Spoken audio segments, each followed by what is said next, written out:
themselves. Does she play basketball? The people want to know. I don't. What are you have tattoos. Someone's saying, what are your tattoos? I didn't even know you have tattoos.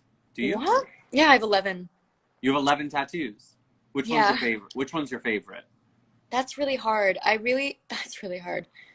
I don't know. They're all things that I got because they really like meant a lot. So I don't know if I have a favorite. I mean, I got this one for Cameron. Everybody knows that it is a homage to his Wielding Peace campaign, in which Cameron was attempting to show people holding things in the way that you would hold a firearm, but with peaceful things in their place as well to encourage healthier outlets than gun violence for youths and just for everyone everywhere as well, just sort of like a promotion of peace. That was the main thing he was working on before he passed, and so I really wanted to get something that not only to me signified Cameron, but that Cameron would feel good about, like Mm. like a sort of a honestly, I didn't, I mean, I put thought into it, but I knew that I wanted it to be something that he felt like was a continuation of his work, something that he was doing now, something that wasn't just for me, but was also for him. So that's definitely one of my favorites. I also got this one right here that says "Candy is dandy," I and love that. it's my dad always used to have me say this thing.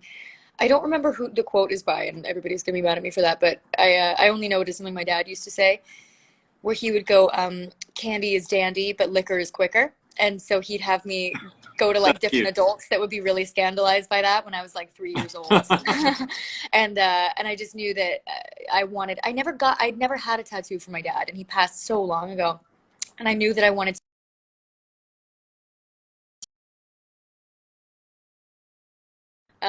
so yeah, yeah. So those are probably my two favorites.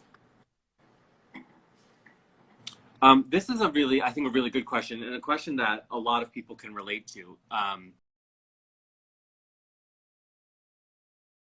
There's how do you maintain a sense of like calm and not being overwhelmed? Because it can be a lot to be so on top of someone else for so many hours of the day. It's not, we're not used to that at all. Like we're used to being able to like go out and do our thing and then come home and see our partner or our family. And we're all stuck right now.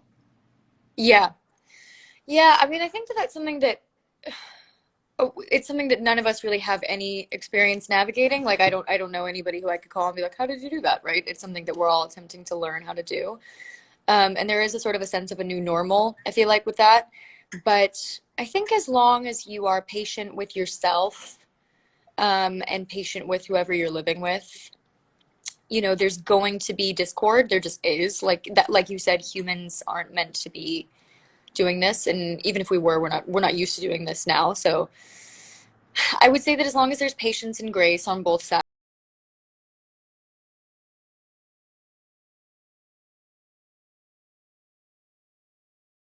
At the time, my best friend will just be like, this is weird. This is a weird situation. Don't think too much about it. Like, stop judging yourself. This is bizarre. You don't need to have it all figured out. And just even that reminder of being like, oh, yeah, this is really weird. Of course, I'm not processing things fully or correctly or healthiest. Then it can kind of help you put things into perspective and take a step back. And then just like taking time purposefully for yourself, even if you don't want to. I catch myself being like, oh, I really want to be around Thomas right now, or oh, I really want to be like dotting around the apartment. And I'll be like, okay, but I know it's important to even just put your headphones in, even just like step into another room, or, if you can. Like for us, we don't have any rooms because we live in a studio, but we'll like step on the balcony or like go upstairs or something like that. So yeah, I think just setting that time aside and being patient. And then you remind me of something that I wasn't even thinking, because of course Thomas is from Scotland, right? And you spend a lot of time there. You guys have been, as long as for the last couple of years, kind of back and forth, back and forth. How's that been for him and for even for you? Because like that's an extended family at this point. Mm. They're so separated, and you're so stuck here. At least you Yeah, have your mom here, right? So that's nice. yeah. In all honesty, my mom has used to have an autoimmune thing with her lungs, and so we don't see her very much. As in, like, we try not to see her very much. Um, so I think that it was a bit of, I mean, it was a bit of like a tough decision. Like when we first quarantined, he had just driven all the way to New Mexico to come like get me, so I didn't have to get on a plane. And he drove me all the way That's back to so LA. romantic, by the way. So sweet. I know. Such a sweetheart. And we took like a little extra couple days to road trip back through Arizona, which was, oh my God, it was amazing. And through Vegas. And we took like some detours. But we got back home and it was like, what do you do? Like, you know, his family is obviously far away. And what about the travel ban? And what about, you know, on the way, are you going to pick anything up? Are you going to come back and get your family sick? And then what if you can't get back into the States? You know, it was something that we had to think about. And I think we just made the decision that it probably was safer to like both be here, just for like literally like spreading reasons, like just maybe don't travel, maybe don't get on three connecting flights. Uh, Especially if you don't know if you're picking it up along the way, you know, especially if you're not someone who is symptomatic. But it wasn't really something that was like super thought out. It was something we had to think about really quickly. So yeah, it's hard for him. I think it's hard for anyone who's stuck and not really able to see their family. And I think he's just. I mean, I don't want to speak for him, but I think he's just managing. He's really in a lot of contact with them. We do like quizzes every week. This is quite American family, but I did this with a lot of my British friends. how fun. They were like, "Do you want to do this quiz with us?" And we did this online virtual quiz. It was so fun. I beat them, by the way. Oh my God, how fun is it? It's like something It's that we so don't fun. have here, that then when So you start doing it, you're like, why don't we do this? it's so fun. But what was weird was I can't remember the name of it, but it was actually an American app that they all play, and I had never heard of. Really? And it was a Mhm. quiz app? It was a quiz app. It's an American app because a lot of the questions were like about stuff that we would know and they would not know, like presidents and stuff. Mm. Um, but they all play it there, and their whole group of friends plays it, and I had never heard of it, so it must be way more popular there. Yeah, it's quite a normal thing. I actually people in the UK think it's just like everywhere. I had to be like, no, Americans don't do this. But yeah, we've been doing like quizzes every week, so somebody will come up with the answers. This week it's our turn, and it's like a fun way to feel connected. But yeah, he's been here for a while anyway.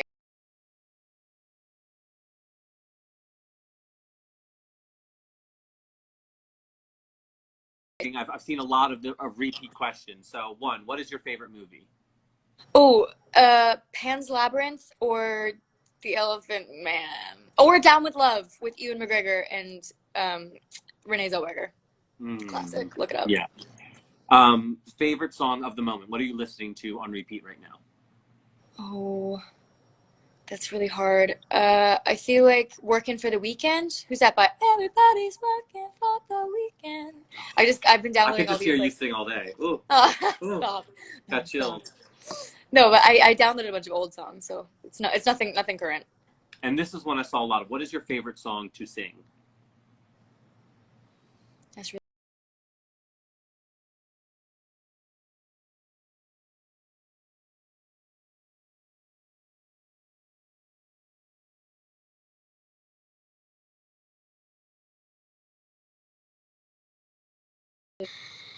I don't know.